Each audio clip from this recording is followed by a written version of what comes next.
अक्षरं पुरुषं वेद सत्यं प्रोवाच तां तत्त्वतो ब्रह्मविद्याम्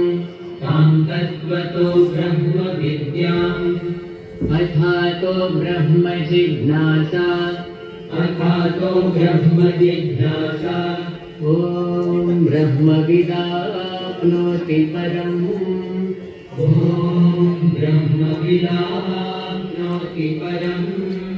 सत्यं ज्ञानमनन्तं ब्रह्म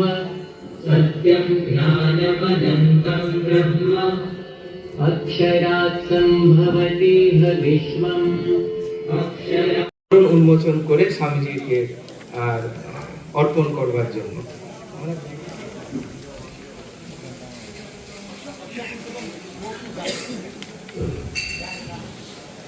সবাই একটু উঠে দাঁড়াবো। একটা বিশেষ মুহূর্ত, বিশিষ্ট সম্মানে তিনি ভূষিত, আমরা সকলে মিলে করছি।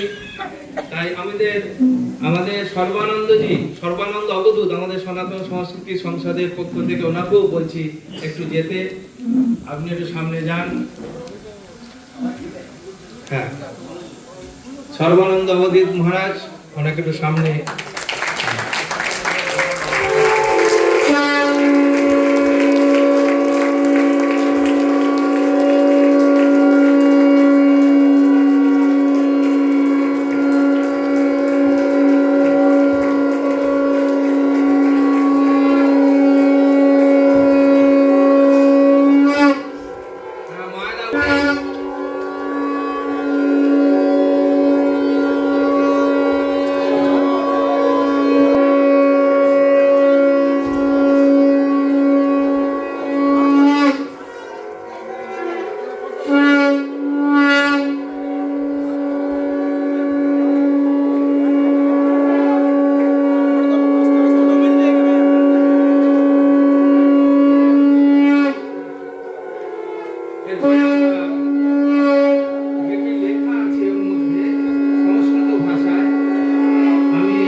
द्वैतम द्वैतम शैवाद्वैतम द्वैताद्वैतम शुद्धाद्वैतम अचिन्त्य भेदाभेद तत्वम शाक्ताद्वैतम इत्यादय तत्त संप्रदाय मान्या मतवादा आविर्भूता जाता। मूलम एकम अवलंब्य एता सर्वा बहु विचित्रा मतपथोपासना पद्धतय हिंदू धर्मस्य विशाल रूपस्य अंगीभूता सत्य अति पुरातनम उपासना वैचित्र्यम इत्यस्य उदाहरण अनवद्यम आवर्षम प्रतिज्ञात्मक समुच्चय समुच्चयितवत्य संप्रति भाष्य रचनाया परंपरामिनां अनुसृत्य स्वामीनारायण संप्रदायस्य आचार्य महामहोपाध्याय साधु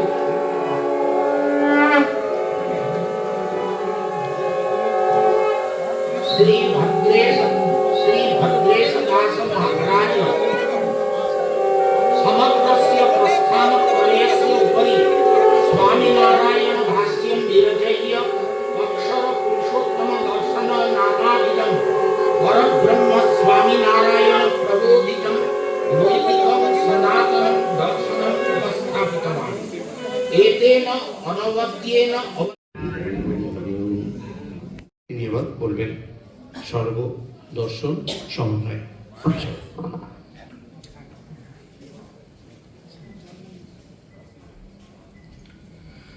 ওম ইয়ো ব্রহ্মাণং বিদধাতি পূর্বম यवोये वेदांश्च प्रहीनोति तस्मै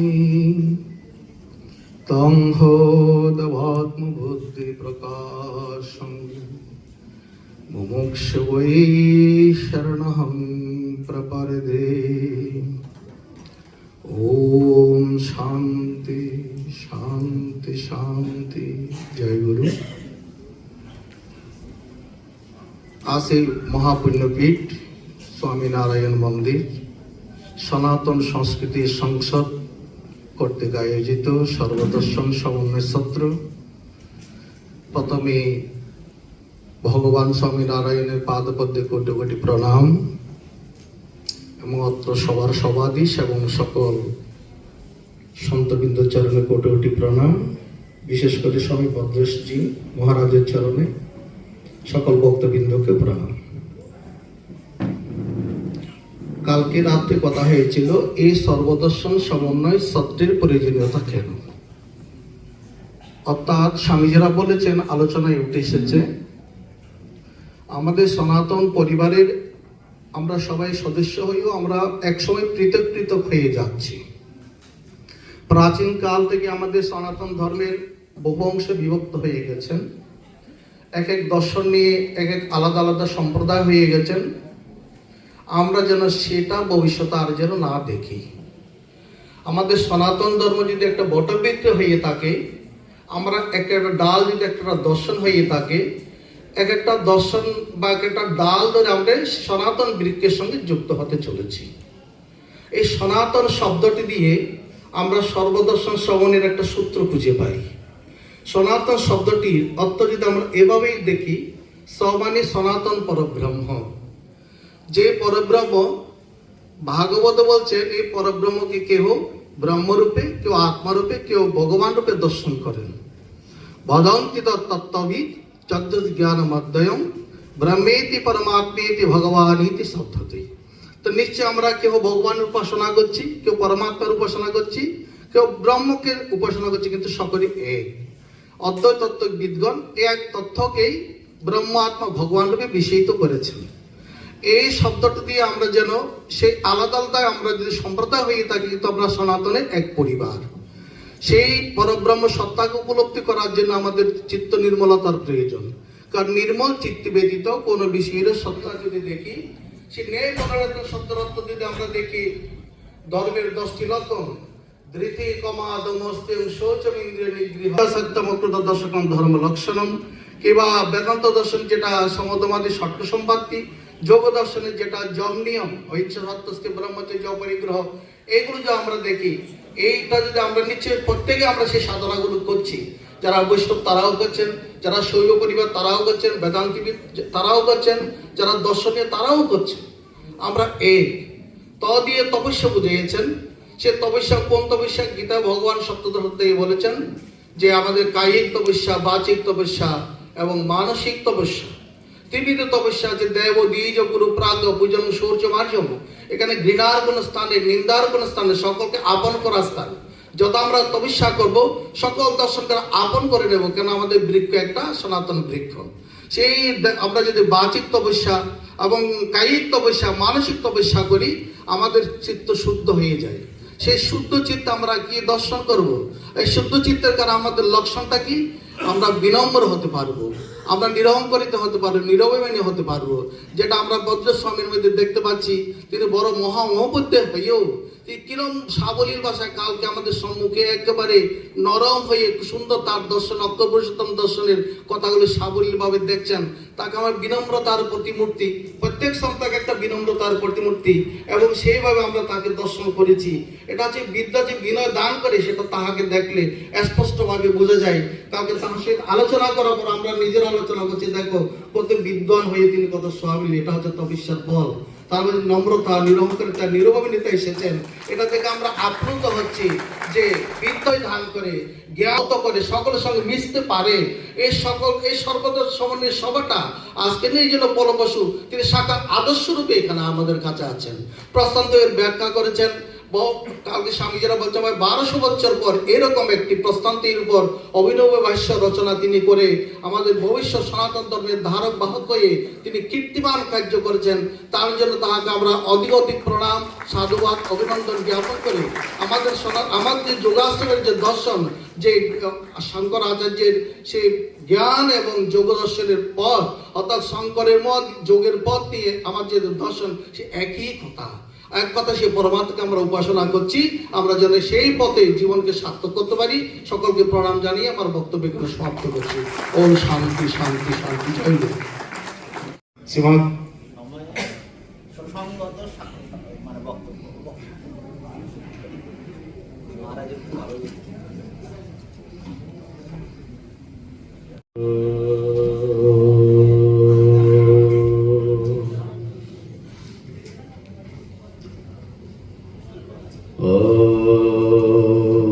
भद्रं नो पिबतय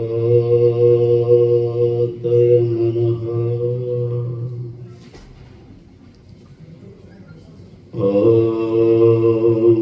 शान्तिः शान्तिः शान्तिः।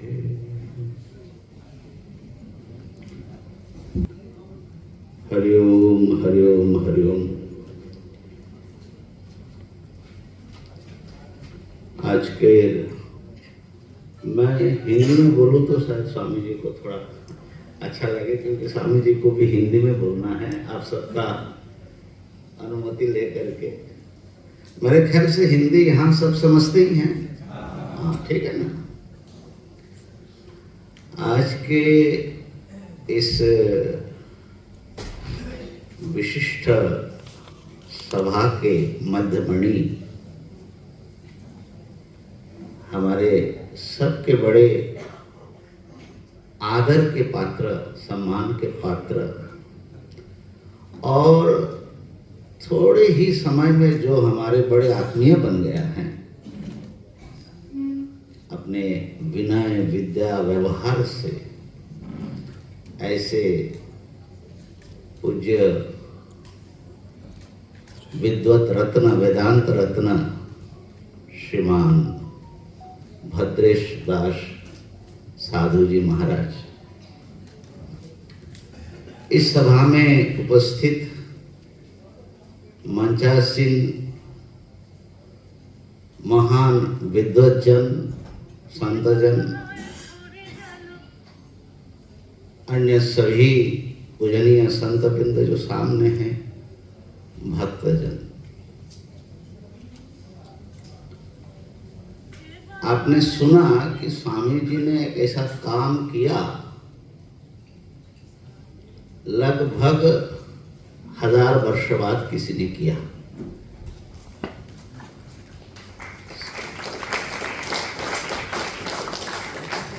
समग्र प्रस्थानत्रय पर भाष्य की रचना की। इसके अतिरिक्त भी उनकी बहुत सारी रचनाएं हैं, और अभी कितने रचना करेंगे, हम तो सोच रहे कहाँ जा करके रुकेंगे। देखिए, ये समय ऐसा है, प्रस्थानत्रय का अध्ययन करने वाला नहीं मिलता। तीनों का तो छोड़िए, एक प्रस्थान का अध्ययन किया ऐसे व्यक्ति बहुत कम हो गया, बहुत कम।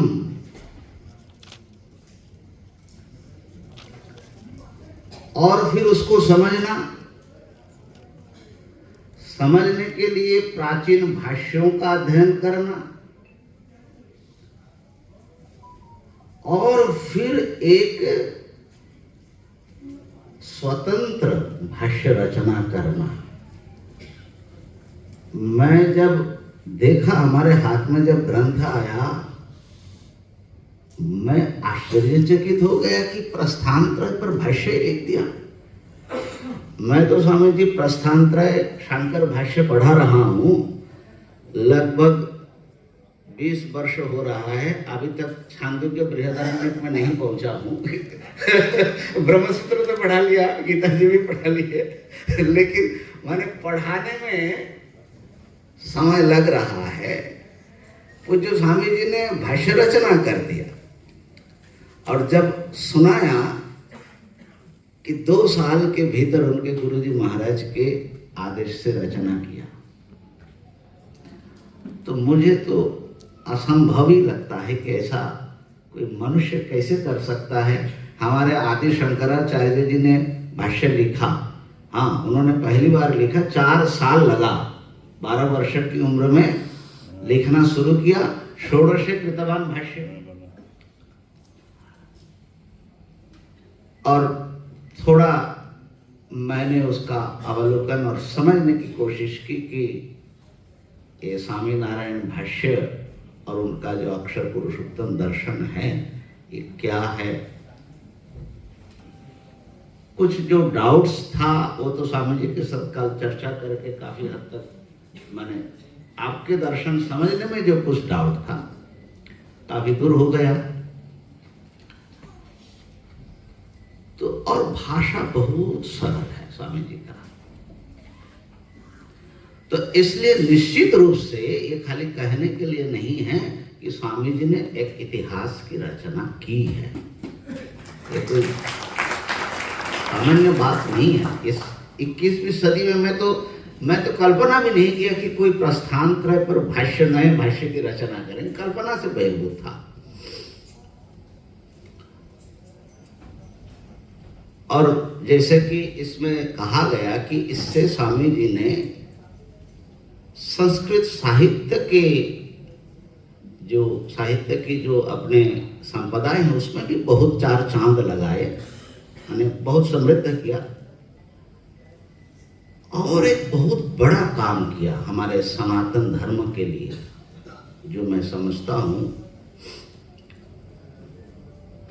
कि स्वामीनारायण संप्रदाय वर्तमान में बहुत सुसंगठित और आदर्श से उद्बुद्ध होकर के पूरे विश्व में फैल रहे हैं। परंतु स्वामीनारायण संप्रदाय एक अलग परिचय प्राप्त, जैसे अलग संप्रदाय, जैसे सनातनियों से थोड़ा अलगाव हम समझते थे ऐसा। तो अलगाव जो है सनातन समाज, हिंदू समाज का और स्वामीनारायण संप्रदाय का, वो दोनों को स्वामी जी ने पाट दिया है, एक ब्रिज बना दिया है। तो हमें एक बहुत बड़े संप्रदाय हमसे धीरे धीरे अलग हो जाता, जैसे प्रायः हिंदू समाज से अलग हो करके भारत में कितने संप्रदाय बन गया, वो संप्रदाय भी शक्तिहीन हो गया और हम भी नुकसान में हैं। तो एक तो स्वामी जी ने हमारे ऊपर बड़ा उपकार किया, स्वामी जी सनातनी समाज के ऊपर, और स्वामीनारायण संप्रदाय को अपने मूल से अलग होने से बचा लिया। नहीं तो 100 साल बाद क्या होता पता नहीं। यद्यपि स्वामी जी और उनके गुरुओं का ये प्रयास है, मैं अकेले तो स्वामी जी को नहीं कहूंगा, लेकिन ये जो आपने प्रस्थानत्रय से इसको जोड़ दिया, इसको जितना साधुवाद दिया जाए उतना कम है।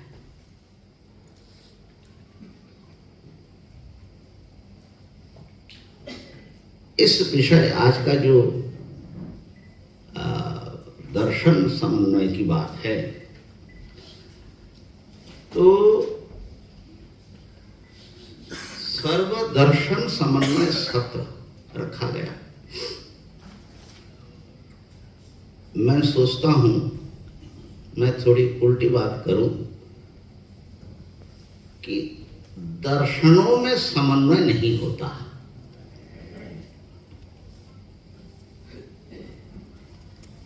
दर्शनों का समवाय हो सकता है, एक साथ में बैठ करके विचार विमर्श कर सकते हैं, आपस में आत्मीयता हो सकती है दार्शनिकों का, लेकिन दर्शन का समन्वय नहीं होता। और समन्वय बोलते हुए भी हम अपने अपने दर्शन में आग्रह जरूर रखते हैं, ये सच्चाई बता रहा हूं आपको। तो यहां पर हमें सोचना चाहिए, समन्वय क्या संभव है दर्शन का, धर्मीय संप्रदायों की बात नहीं कर रहा हूं, दर्शनों का। और समन्वय का प्रयोजन क्या है, समन्वय के प्रतिबंधक क्या है, समन्वय सूत्र क्या है, ये सब गंभीरता से विचार करना चाहिए।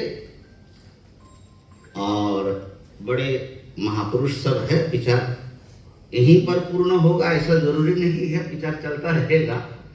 लेकिन अभी जैसे क्यों समन्वय संभव नहीं, मैं एक बात बताता हूं।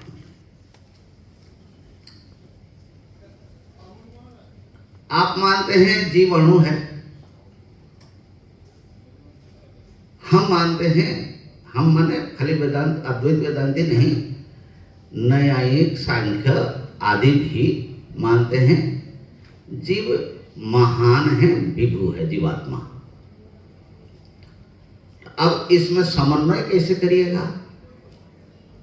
चार्वाक तो मानता है कि शरीर से भिन्न आत्मा ही नहीं है, समन्वय कैसे करिएगा? बहुत कुछ बातें कही जा सकती है, क्यों समन्वय संभव नहीं है। सिद्धांत भेद है, यह समझना जरूरी है। सिद्धांत अलग अलग रहेगा और उन सिद्धांतों को लेकर संप्रदाय भेद भी रहेगा। हाँ, संप्रदाय भेद के साथ कैसे जीना है वो हमें सीखना पड़ेगा, बल्कि भारतवर्ष जो है इसका जीवंत उदाहरण है। हम लोग यहाँ सारे संप्रदाय वाले बैठ करके आपस में विचार कर रहे हैं। देखिए, समन्वय पर कब से प्रयास हो रहा है और होता रहेगा। वेद में मिलता है, वो उपासना का एक समन्वय करने का प्रयास है। प्रसिद्ध ऋचा है, आप लोग जानते हैं, इंद्रम मित्रम वरुणम और क्या है अग्निम अथो दिव्य सुपर्णो गरुत्मान एकम सद विप्रा बहुधा वदन्ति इंद्रम यमम मातरिश्वानमा। वेद में भिन्न भिन्न नाम से और भिन्न भिन्न क्रियाकलापों से देवताओं की स्तुति आती, बहुत सारे ऋचाएं हैं, सूक्त हैं। अब ये इंद्र, अग्नि, वरुण, ये सब अलग अलग देव सत्ता है कि एक ही है, ये विचार हुआ। ऋषि ने एक उनको अंतर्दृष्टि से देखा, एकम सत, परम सत्ता एक ही है। विप्रा बहुधा वदन्ति, उस एक सत्ता का ज्ञानी जन अनेक प्रकार से वर्णन करते हैं जिससे लोग समझे। कोई किसी को पकड़ करके चले, कोई किसी को पकड़ करके चले। हमारे जब सिद्धानंद जी ने कुछ समन्वय के ऊपर अच्छा माने विचार रखा है। और ये वैदिक सिद्धांत है कि नाम रूप क्रिया भेद है देव सत्ता में, परंतु एको देवः सर्वभूतेषु गूढ़ः। ये वैदिक सिद्धांत है।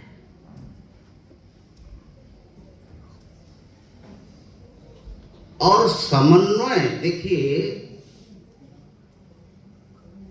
समन्वय करने की जरूरत क्या है? सोचो थोड़ा, भेद रहे क्या दिक्कत है? सब अलग अलग रहे क्या दिक्कत है? कहा कि महाराज बड़ा झगड़ा, लड़ाई झगड़ा होती है, दुनिया मर रहे हैं। भेद में विरोध है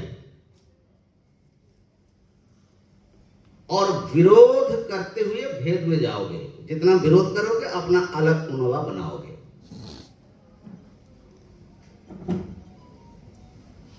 और अविरोध खोजना हो तो अद्वैत के सिवा, अद्वैत अर्थ माने शंकराद्वैत की बात मैं नहीं कर रहा हूं, माने सबके भीतर एक ही सत्ता है, खाली नाम रूप क्रिया भिन्न भिन्न है।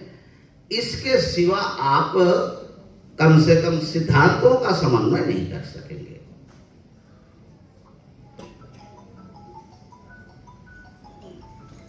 तो समन्वय का बात जो है प्रभिन्ने प्रस्थाने महिम्न स्तोत्र बहुत पुराना है, वहां से शुरू हुई। उसके ऊपर जो उस श्लोक के ऊपर जो मधुसूदन सरस्वती जी ने लिखा, हमारे तन्मय जी ने उसका जिक्र किया है, प्रस्थान भेद, शायद उन्होंने या गौर सिद्धानंद जी ने प्रस्थान भेद की बात की, एक स्वतंत्र ग्रंथ ही बन गया। प्रयास हुआ, मैं खाली एक प्रयास का उल्लेख करूंगा यहाँ। मांडुक्य कारिकाकार ने एक मंतव्य किया इस विषय पर, उस पर आपका ध्यान आकर्षण करना चाहूंगा कि अद्वैतियों ने कैसे इसको देखा, समन्वय सूत्र को।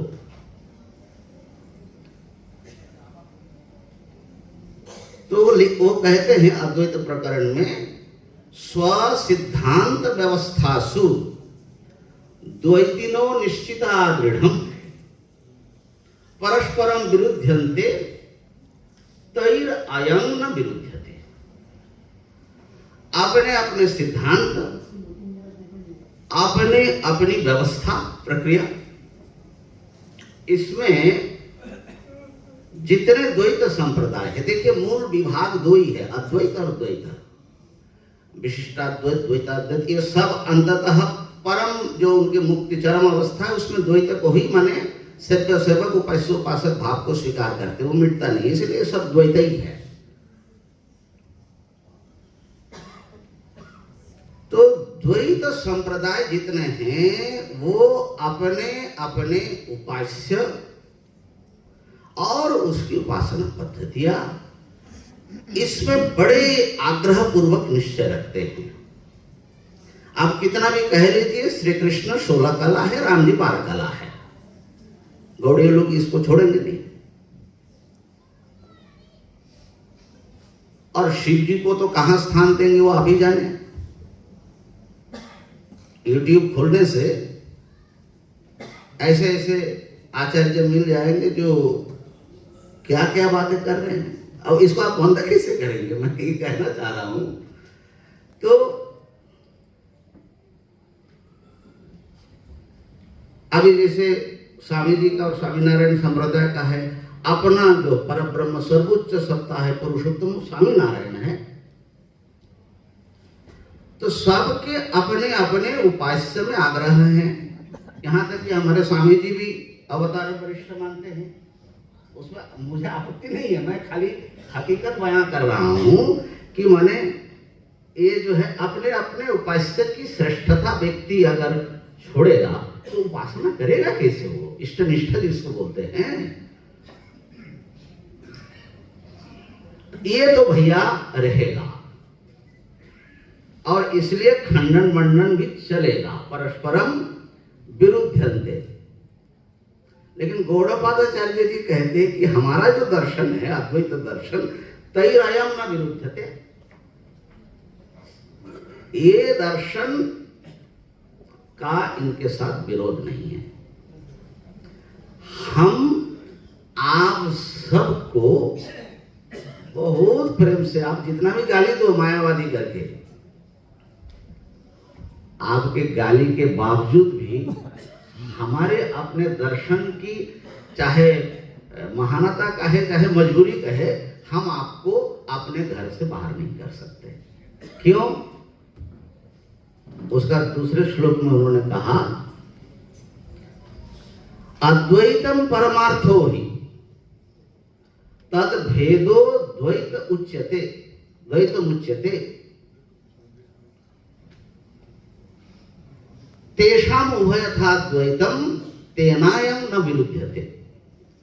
अब देखिए माने अद्वैत संप्रदाय में कैसे समन्वय का प्रकार है, सबका अलग अलग हो सकता है। ये कह रहे हैं कि हमारा दर्शन क्या है, एक अखंड सच्चिद आनंद स्वरूप सत्ता, जिसे ब्रह्म कहते हैं, पर ब्रह्म कहते हैं, वही जीव ईश्वर जगत के रूप में प्रकटित है, नाना नाम रूप क्रिया भेद से। व्यवहार में भेद है, लेकिन एक ही सत्ता सबके भीतर। हाँ, आपका श्वास जो चला रहा है ना, आपका हार्ट जो चला रहा है, वही मेरे श्वास और मेरे हार्ट को चला रहा है। हमारी चेतना जहां से प्रस्फुटित हो रही है, वहीं से आपका भी हो रहा है। तो अद्वैतो परमार्थो ही, परमार्थ में एक अद्वितीय वस्तु है, लेकिन व्यवहार में उनका प्रकाश अनंत नाम रूप में, पूरा ब्रह्मांड रूप में है, लेकिन है वही एक। यह है अनेकता के भीतर एकत्व दर्शन। अनेकता बाहरी है और एकत्व जो है वो आंतरिक है, पारमार्थिक है। और जब तक आप उस एकत्व में नहीं पहुंचते हैं तो आप सबको आलिंगन कर ही नहीं सकते, कुछ ना कुछ रहेगा दीवार। तो तेनायम न विरुद्ध थे। द्वैतों में समस्या क्या है? उनका द्वैतवादियों का व्यवहारिक या बंधन का कारण जो द्वैत जगत है, वो भी द्वैत में है, और उनको जहां पहुंचना है, वो जो जिनको वो परमार्थ कहते हैं या मुक्ति दशा कहते हैं या लोकों का नाम लेते हैं, वो भी द्वैत में है। तो दोनों द्वैत में है, लेकिन सारे द्वैत के भीतर जो एक अखंड सत्ता चमक रहे हैं, वो हमारी दृष्टि वहां तक जा रही है। इसलिए किसी भी द्वैतवादी से या जगत से हमारा कोई विरोध नहीं है।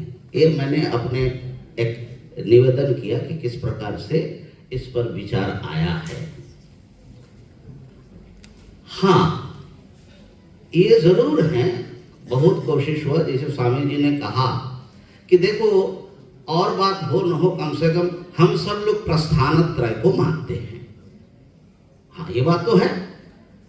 हम सारे देखिए हिंदू कुछ कॉमन वैल्यूज, कुछ कॉमन आइडियोलॉजी शेयर करते हैं। हमारे भीतर कॉमन क्या है, एक क्या है, उसका ध्यान देंगे तो विरोध कम हो जाएगा।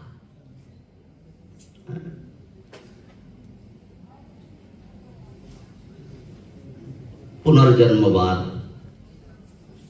कर्मवाद और जो है देह से भिन्न आत्मवाद, ये सब हम शेयर करते हैं।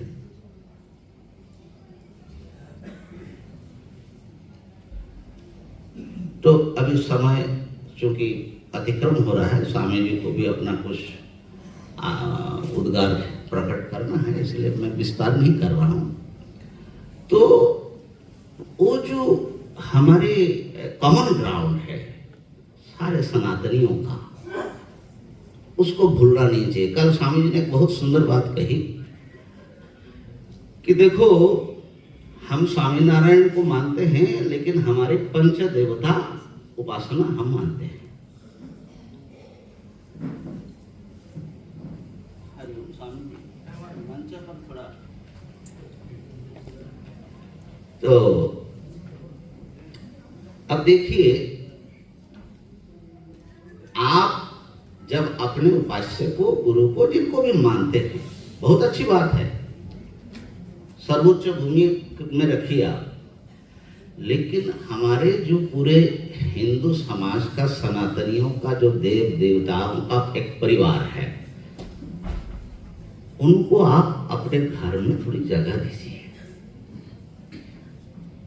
अपने गुरु को बड़ा करने में इनको एकदम बाहरी कर देना, ये तो कोई बड़ी अच्छी बात नहीं है ना।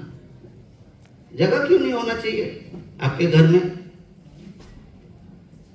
जब शिवरात्रि आता है तो शिवरात्रि का व्रत सब पालन करें, जब रामनवमी में आता है सब पालन करें। जो कमन, जो माँ की पूजा होती है लगभग करते हैं माने, लेकिन उस पर फोकस करें।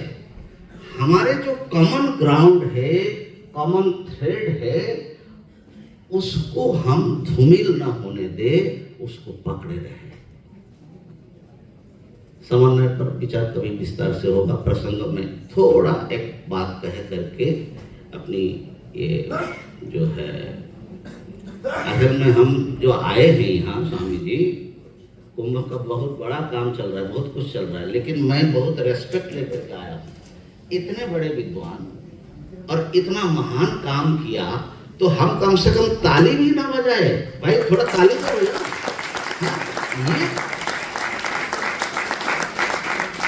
इसको एप्रिशिएट करना चाहिए। इसमें मकसद का क्या है ना स्वामी जी? हाँ, तो हम बहुत श्रद्धा से आए हैं स्वामी जी। तो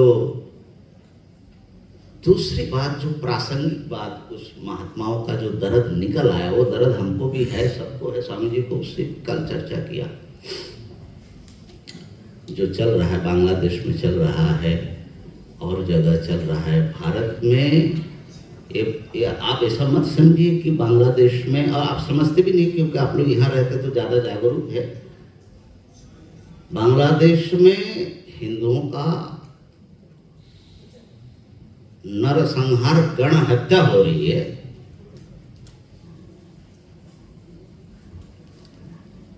और वो वहां हो रहा है, हमारे यहाँ नहीं हो रहा है, ऐसा मत समझिए। यहाँ पर जगह जगह मिनी बांग्लादेश, मिनी पाकिस्तान बन चुका है भारत में। यूपी में एक जगह है कैराना करके, शायद कुछ लोगों ने, अभी उपचुनाव भी हुआ था। कैराना में इस समय, माने एक समय जो है 20 साल पहले 48% मुस्लिम आबादी थी, इस समय लगभग 98% है, इक्के दुक्के। माने 48 होने के बाद किसी को थ्रेट करने की जरूरत नहीं होती सनातनियों को, वो अपने ही भय से वहां से पलायन करने को मजबूर हो जाता है। ऐसे पॉकेट्स बन गए हैं भारत में। तो मैंने पूछा था, एक न्यूयॉर्क में मिले थे बांग्लादेश के एक हिंदू अभी 2-3 मास पहले, कि इस बांग्लादेश के हिंदुओं का क्या होगा भाई? तो बड़े भाव रहित शब्दावली थी उनको कि स्वामी जी, जो भाग सकता है भाग जाएगा, बाकी सब मुसलमान हो जाएगा। अरे हमको बहुत धक्का लगा, लेकिन क्या ये सच्चाई नहीं है? तो आप कह सकते हैं हम क्या करें, हम साधु संत हैं, हम साधु संत हैं, हम कुछ नहीं करेंगे, हम तो घर परिवार वाले, हम कुछ नहीं करेंगे, हम तो छोटे बच्चे, हम कुछ नहीं कर सकते, हम तो बूढ़े हो गए, हम कुछ नहीं कर सकते। तो मत करो भैया। देखो, एक बात ध्यान देना, सर्वधर्म समान नहीं है। जो मानता है कि, जो हमारे ग्रंथ को, पंथ को, पैगंबर को नहीं मानता है, वो काफिर है, उसका गला काटना चाहिए। और जो मानता है कि सब अपना है, ये दोनों को समान कर दोगे? ये कहां से समानता आ जाएगी आपकी? पहली बात तो सर्वधर्म समान नहीं है, धर्म माने रिलीजन के अर्थ में। दूसरी बात, अगर मान लीजिए, ठीक है, आप कहते हैं, हम मान लिया, लेकिन धर्म और अधर्म तो समान नहीं हो सकता। हिंदुओं का ये बोध ही नहीं है कि किन के साथ पाला पड़ा है, दुश्मन कौन है, आतताई कौन है। अरे भाई, जो दिन रात ये मानता है कि हिंदू और यहूदी सबसे घृण्य प्राणी है इस दुनिया में, माने उनको सिखाया जाता है, पढ़ाया जाता है पीढ़ी दर पीढ़ी। एक कोई काल्पनिक बात नहीं बोल रहा हूं। जो आतताई हैं, आपका गला रेतने से वो खुदा के सामने जो है, क्या बोलते हैं हम लोग, जिसे बलि देते हैं ना, उसको क्या बोलते हैं, कुर्बानी हो जाती है। तो जो ये मानते हैं, तो आप तो समझ नहीं पाए। आप सोच रहे कि इस्लाम से क्रिश्चियनिटी से, उनकी उपासना पद्धति से किसी सनातनी का कोई तकलीफ नहीं हो सकती है। जब हम इतना भेद पी जाते हैं भैया, तो और भेद भी पी सकते हैं। हमारे भगवान को ही ये इन नाम रूपों में उपासना करते हैं, इसमें कोई नई बात नहीं है, ये आदिकाल से चली आ रही है। लेकिन हम कह रहे हैं समस्या वहां नहीं है, समस्या है आतताई जो है, जो आपका जमीन छीना, आपका देश टुकड़ा किया, आपके माँ बहनों को अत्याचार किया, करोड़ों करोड़ हिंदू गायब हो गए, खत्म हो गया। हिसाब लगाएंगे तो कम से कम 1000 साल से हम ये देख रहे हैं। अब होते होते कहां तक सिकुड़ रहे हो। तो आतताई के प्रति आपका क्या कर्तव्य होना चाहिए, गीता जी सिखाती है। अर्जुन को युद्ध के लिए तैयार करता है। आतताई न मायांतम हन्यादेवा विचारयन्, उसको मारना, उसको रोकना, उसको न्यूट्रलाइज करना, ये आपका कर्तव्य है। वहां पर आप ढोलक कीर्तन लेकर के हरे कृष्ण गाने से तो काम चलेगा नहीं। हमारे कौन से महापुरुष ने इससे बात कही, अगर इससे समाधान हो जाता है तो चलो ना हम सब लोग मृदंग लेकर के बांग्लादेश चलते हैं। यहां क्या कर रहे हैं? हमारे सामने ना आप किनके साथ पाला पड़ा है उसका बोध ही नहीं है, जागृति नहीं है। हमारे सामने हमारे लिए प्लान होना चाहिए कि अगले 20 साल में हिंदुओं का अपने आत्मरक्षा के लिए, देखो आत्मरक्षा का अधिकार सारी दुनिया में स्वीकृत है। आत्मरक्षा के लिए क्या करना चाहिए उसकी परिकल्पना होनी चाहिए, और सारे संप्रदाय अपना सांप्रदायिक जो सिद्धांत है अपने लिए रखे ना, उसमें लड़ाई झगड़ा करके अलग मत होइए। और हुए भी नहीं, हम सब लोग इकट्ठे हो रहे हैं, हम समझ रहे हैं इस बात को। संप्रदाय रहे, दर्शन रहे, लेकिन आत्मरक्षा के लिए हमें एक होना है। और एक होना खाली नहीं और भाषण देने से काम नहीं चलेगा, परिकल्पना बनाओ क्या करना है और उसमें काम करना चाहिए। भक्तजन, सभी संतों के चरणों में मैं प्रणाम करता हूं, और स्वामीनारायण संप्रदाय जिन्होंने इतना महान आचार्य दिया है उसके प्रति भी मेरा खूब खूब सम्मान पूर्वक नतमस्तक हूं। और ये जो सनातन संस्कृति संसद काम कर रहे हैं, बहुत अच्छा काम कर रहे हैं महाराज। आपके लिए भी मैं थोड़ा चाहूंगा, पश्चिम बंगाल में बहुत आवश्यक काम कर रहे हैं, चाहे वो लक्षकंठ गीता हो, चाहे ये हो, लेकिन हमारा काम एक ही है, सबको इकट्ठा करना और हिंदुओं की रक्षा करना। तो ये बात हम न भूले। इन्हीं शब्दों के साथ मैं अपनी वाणी को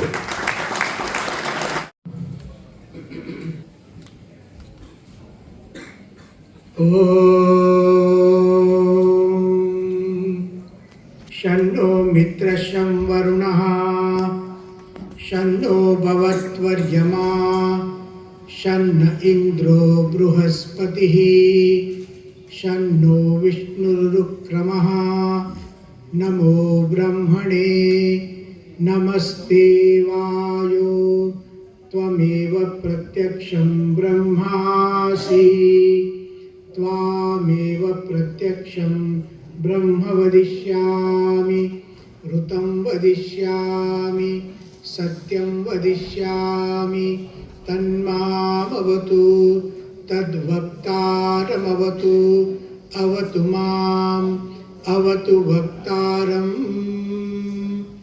ॐ शान्ति शान्ति शान्तिः। स्वामिनारायणः साक्षादक्षरः पुरुषोत्तमः सर्वेभ्यः परमां शान्तिम् आनन्दं सुखमर्पयेत्। ॐ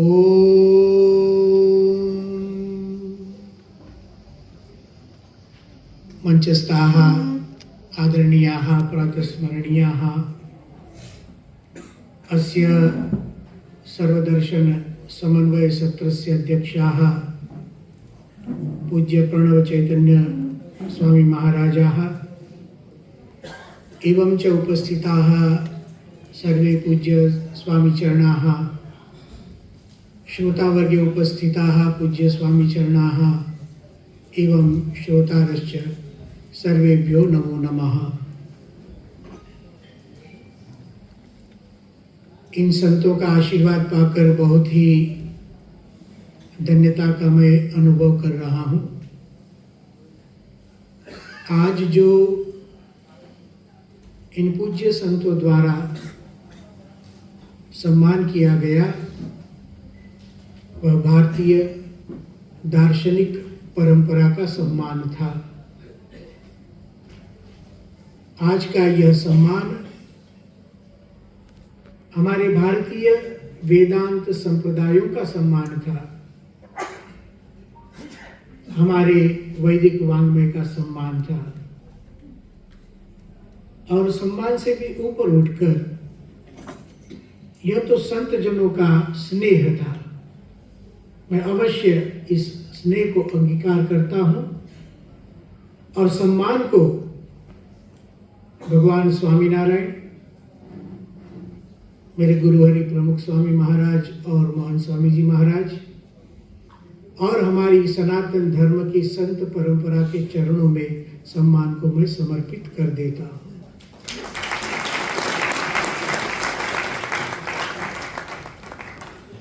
भारत देश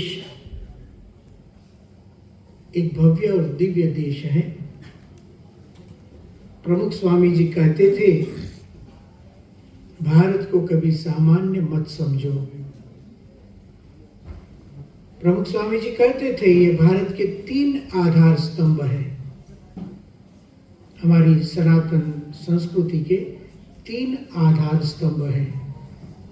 पहला स्तंभ हमारे शास्त्र, दूसरा स्तंभ हमारे मंदिर और तीसरा स्तंभ हमारे संत। आज तीनों का संगम यहाँ है।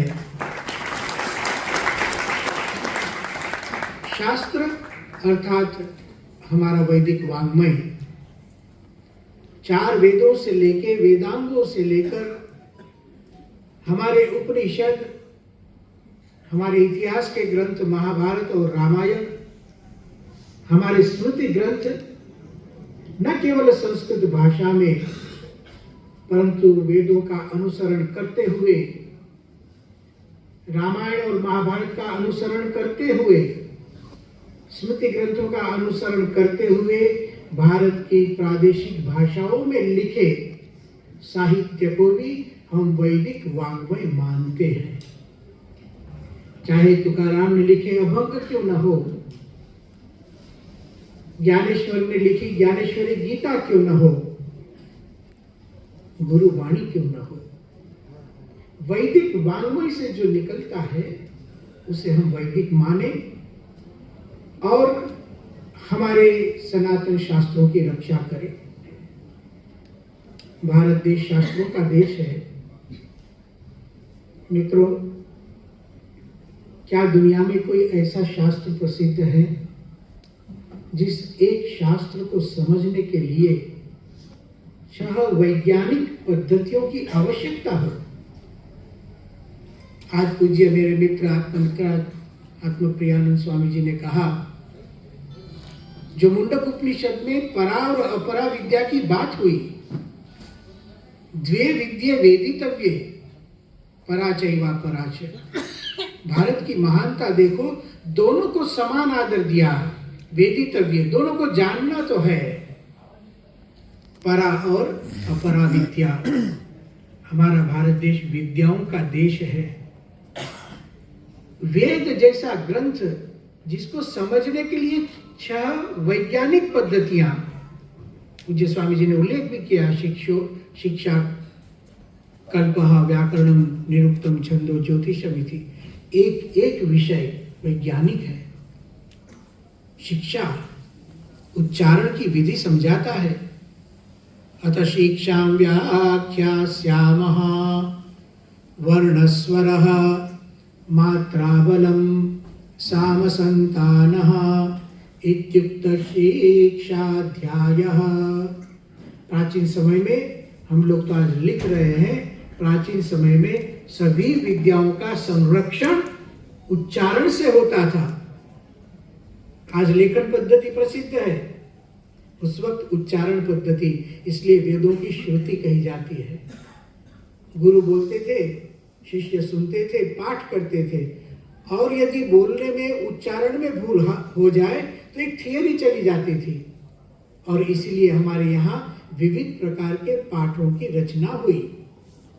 8 प्रकार के पाठ गिने जाते हैं। मैं कहना ये चाहता हूँ, कितना वैज्ञानिक प्रयोग भाषा के संरक्षण के लिए, उच्चार के संरक्षण के लिए। एक मैं उदाहरण देना चाहता हूँ, कितना आवश्यक होता है भाषा की रक्षा करना। समझो आज विज्ञान के क्षेत्र में आइंस्टाइन की बहुत बात होती है, और उन्होंने ऊर्जा का सूत्र दिया हमें, एनर्जी का सूत्र दिया, E = mc²। अब ये सूत्र तभी अर्थ समझा सकता है जब E जीवित रहे, E जीवित रहे, M जीवित रहे, उसमें भी बड़ा M या छोटा M, उसके भी अर्थ होते हैं। स्क्वायर जीवित रहे। देखो हमें लगता है ABCD में क्या है, यदि ABCD चली जाएगी, आइंस्टाइन की थियरी चली जाएगी। हमारे वेद के एक एक मंत्र, जिस तरह ऊर्जा के सूत्र दिए गए, हमारा सत्यम ज्ञानम अनंतम ब्रह्म एक सूत्र है, एक विज्ञान है, एक पराकाष्ठा है, ज्ञान की पराकाष्ठा है। तो उसकी रक्षा के लिए 6 अंग, शिक्षा, कल्प, आप उसको देखेंगे तो कल्प सूत्र, पूरी भूमिति, पूरा गणित उसमें रखा गया।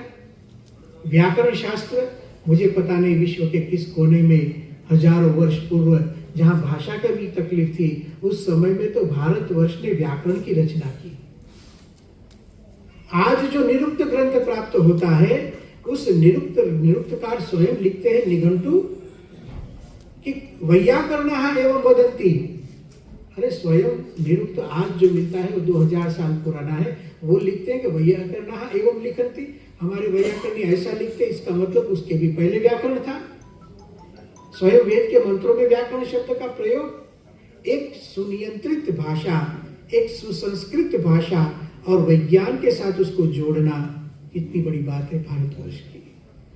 प्रमुख स्वामी जी कहते थे, भारत को सामान्य मत समझो। आज बच्चा ABCD पढ़ता है तो हमें गौरव होता है, और हमारे बच्चे क ख ग घ बोलते हैं तो गौरव ही नहीं होता है। ये जो हमारी वर्णमाला है, उसको हम गुजराती में स्वामी जी क्या कहते हैं, कक्को। नाम भी ऐसा है, कक्को। क्या क्या सीखे आप? तो बोलते कक्को। अरे भाई नाम तो ठीक बोलो इसका। और कोई और भाषा सीखी तो हमारा बच्चा ABCD सीख गया। एक प्रश्न मैं पंडितों को पूछता था, विदेशी पंडितों को, पाश्चात्य पंडितों को, मित्रों, क के बाद क्या आता है हमारे यहाँ?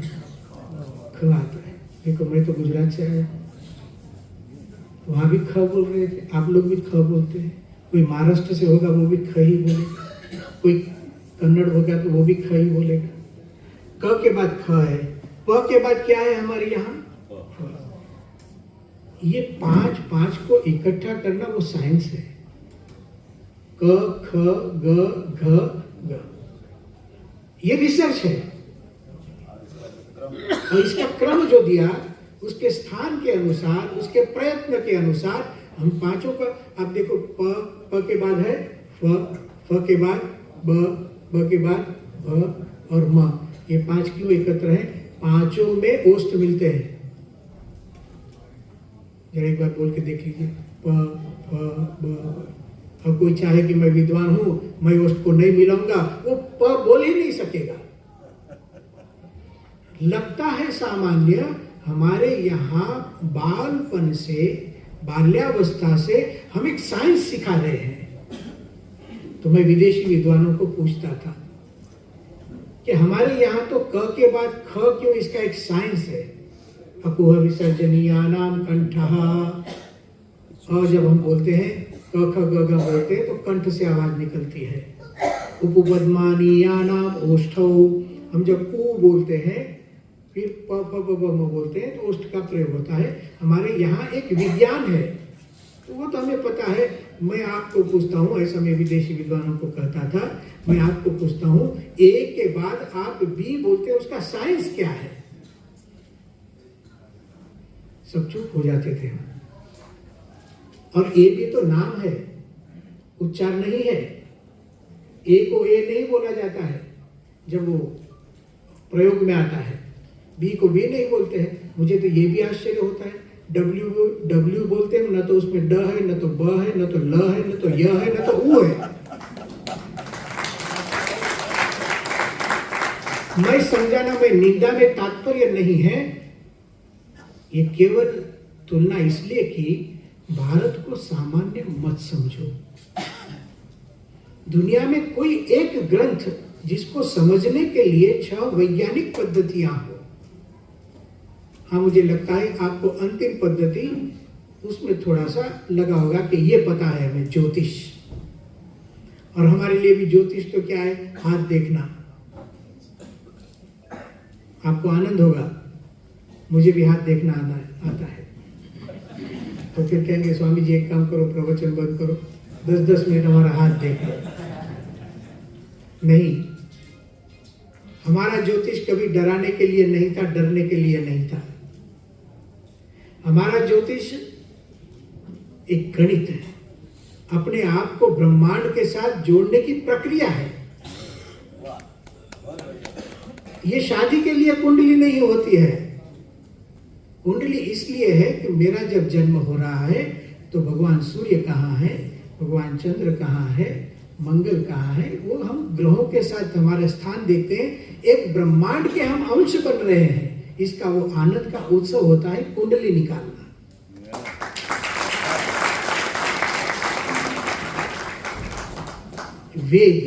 वेदांग भारत दर्शनों की भूमि है।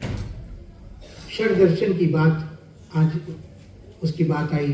सांख्य दर्शन महर्षि कपिल, योग दर्शन महर्षि पतंजलि, न्याय दर्शन महर्षि गौतम, वैशेषिक दर्शन महर्षि कणाद, पूर्व मीमांसा दर्शन महर्षि जैमिनी, और अंत में वेदांत दर्शन भगवान बादरायण। देखो भारत का वैभव तो देखो, परस्पर। अभी जैसे स्वामी जी ने कहा, भारत में विविधता देखो। ये षड दर्शन दुनिया को देखने के 6 दृष्टिकोण है। सांख्य ने प्रकृति पुरुष विभाजन दिया, योग ने अष्टांग योग की साधना दी, न्याय दर्शन ने तर्क विद्या दी, वैशेषिक ने परमाणु कारणवाद दिया, और कर्मकांड हमको पूर्व मीमांसा ने समझाया, और वेदांत की बात हमें उपनिषदों से मिली। एक एक दर्शन हमें कुछ न कुछ देता है, और प्रत्येक दर्शन अपने पूर्व दर्शन के आधार पर ही बनता है। क्यों? हमारे प्रत्येक ज्ञान पूर्व ज्ञान पर आधारित होते हैं। हाँ, उससे आगे कोई जा सकता है, उसे कोई समझ भी सकता है। और इसी परंपरा में अद्भुत 6 दर्शन बने। उसमें जो वेदांत दर्शन थे, वेदांत दर्शन जो व्यास जी ने लिखा, अथा तो ब्रह्म जिज्ञासा से उसकी शुरुआत हुई। अनावृत्ति शब्दात अनावृत्ति शब्दात करके उन्होंने मोक्ष दर्शन को लेकर गए, और उसके आधार पर वहां पर भी देखो एक विविध दर्शनों का हमें कितना अच्छा एक बगीचा मिलता है, एक उद्यान मिलता है।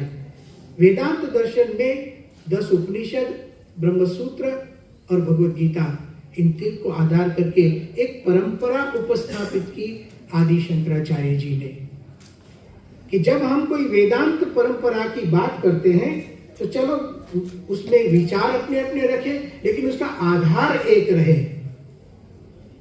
और यह प्रस्थान त्रयी आधार बन गया। इससे भारतवर्ष की बहुत बड़ी एक सुरक्षा यह हो गई कि हम सब वेदों से जुड़कर रहे, सब वेदांत संप्रदाय बने।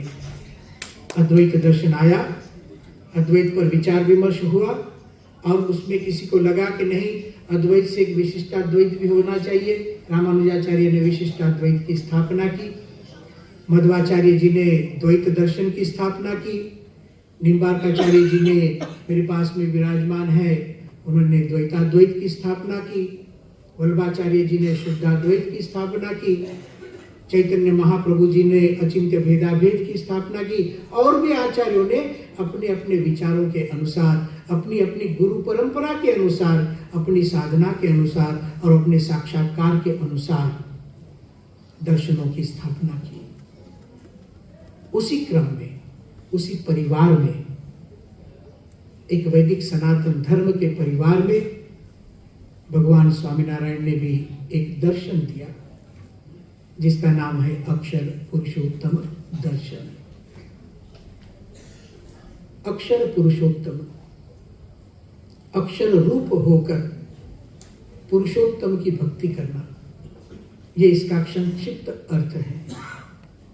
अक्षर तत्व श्रीमद् भगवद गीता के 8वें अध्याय में निरूपित है।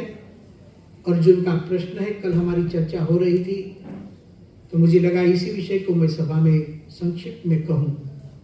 अर्जुन ने प्रश्न पूछा 8वें अध्याय के पहले श्लोक में, किम तद ब्रह्म, वह ब्रह्म क्या है। क्यों अर्जुन को प्रश्न हुआ? सबसे पहले भगवद गीता में ब्रह्म शब्द का प्रयोग 2 अध्याय के अंतिम श्लोक में आता है, एषा ब्राह्मी स्थिति पार्थ। फिर से ब्रह्म शब्द प्रयोग 3 अध्याय के 15वें श्लोक में आता है, तस्मात् सर्वगतम ब्रह्म। बहुत बार, अनेक बार ब्रह्म शब्द का प्रयोग करते हुए भगवान श्री कृष्ण अर्जुन को अध्यात्म विद्या समझा रहे हैं। 4थे अध्याय में एक श्लोक में 6 बार ब्रह्म शब्द प्रयोग, ब्रह्मार्पणम ब्रह्म हविः ब्रह्माग्नौ ब्रह्मणाहुतम ब्रह्मेव तेन गंतव्यम ब्रह्म कर्म समाधिना। जीवन मुक्त का जहाँ वर्णन आता है 5वें अध्याय में, वहां पर भी ब्रह्म शब्द प्रयोग, स ब्रह्म योग युक्तात्मा सुखम अक्षयम अश्नुते, 21वां श्लोक। 6ठे अध्याय में जहाँ योग का लक्षण किया, योगी का लक्षण किया, स योगी मयि वर्तते, उसके लिए पुनः ब्रह्म शब्द प्रयोग, योगी ब्रह्मभूतः, ब्रह्म निर्वाण जैसा शब्द वहां प्रयुक्त हुआ, ब्रह्मभूतम अकल्मषम। अंत में जब भगवान ने कहा जरा मरण मोक्षाय मामाश्रित्य यतन्ते ये ते ब्रह्म तद्विदुः, 7वें अध्याय के उपांत्य श्लोक में, तब जाकर के अर्जुन ने प्रश्न पूछा, किम तद ब्रह्म। 8वें अध्याय का पहला श्लोक है, मेरे ख्याल से आधी गीता पूरी हो गई। 700 श्लोकों की गीता है, ये 310वां श्लोक है, किम तद ब्रह्म। भगवान ने उत्तर में जो पर्याय शब्द दिया, प्रश्न जिस शब्द से होता है, पर्याय शब्द से उसका उत्तर दिया जाता है। तो ब्रह्म शब्द के पर्याय के रूप में भगवान श्री कृष्ण ने जो शब्द प्रयोग किया, उससे इस दर्शन का आपको परिचय होगा।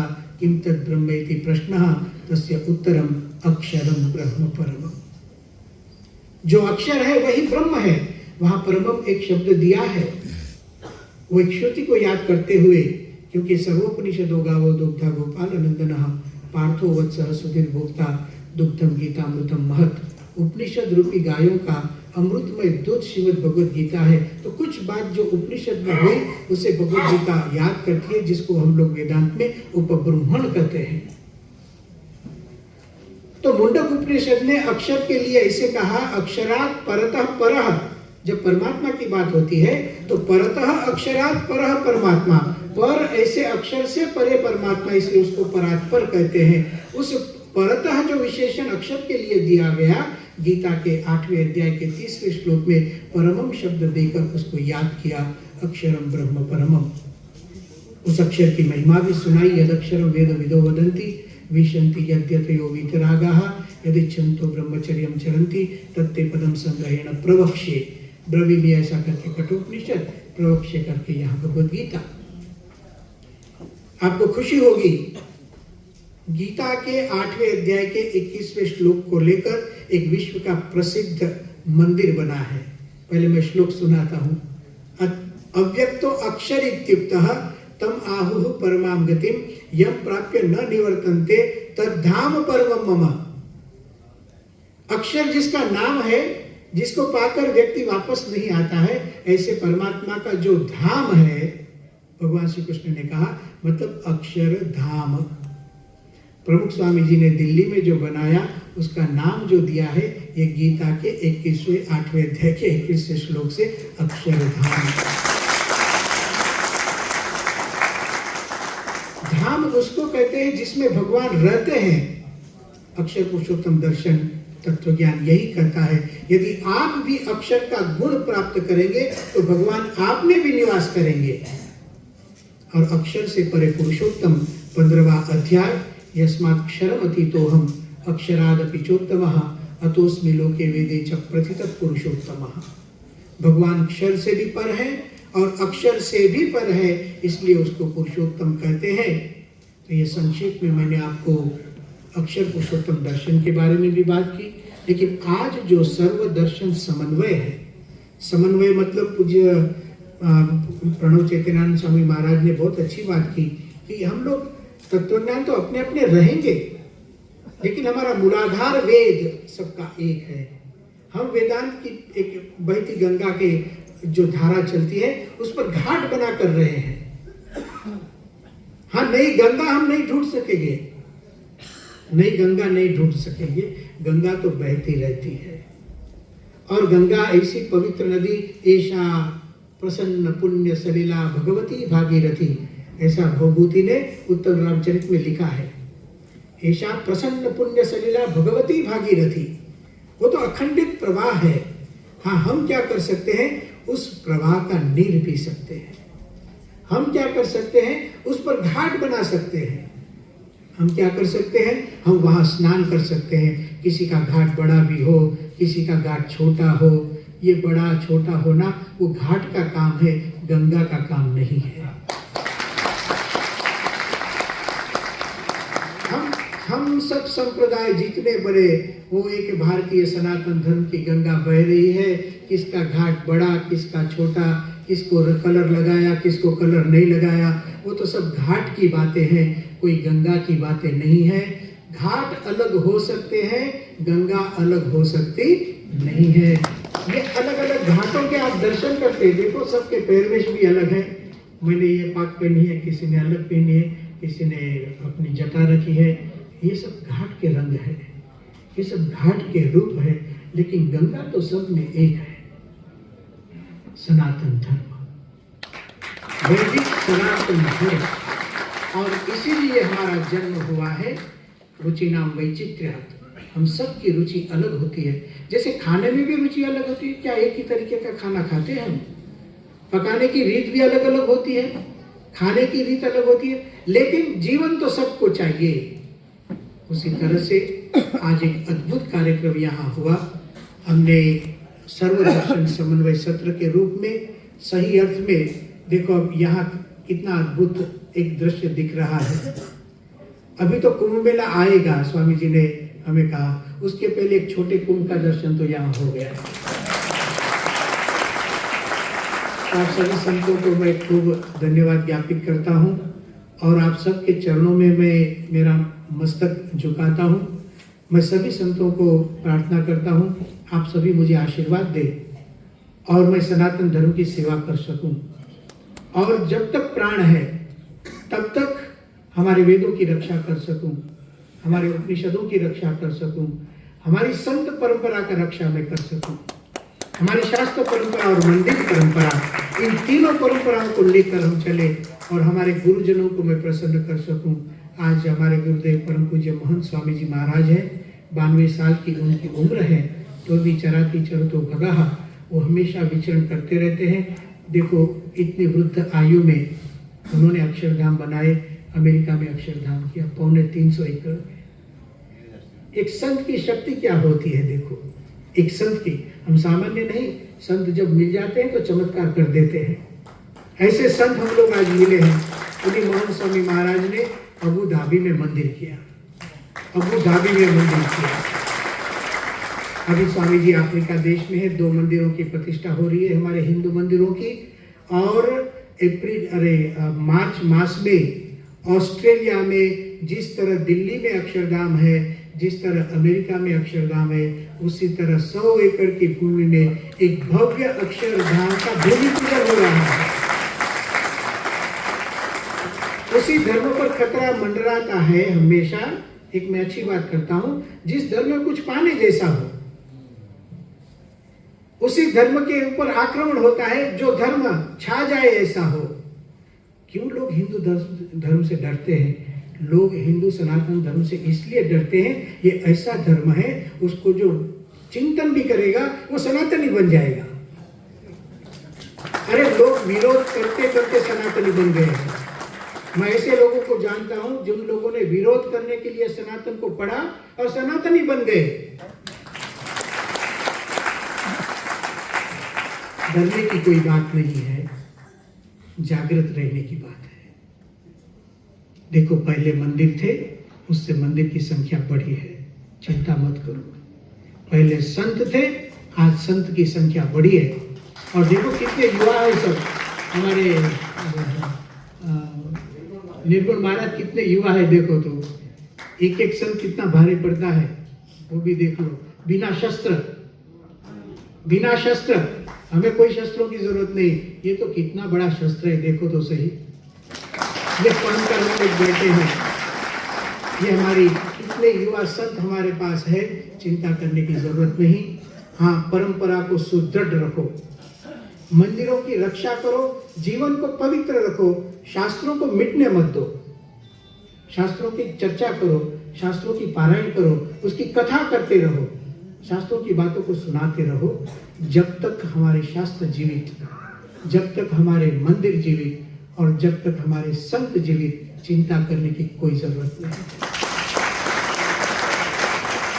इतना कहकर पुनः सभी संतों के चरणों में प्रणिपात करते हुए, आज जो आप सबने मुझे स्नेह दिया एक सम्मान के रूप में, उसमें मैं स्नेह का भाग स्वीकार करता हूँ।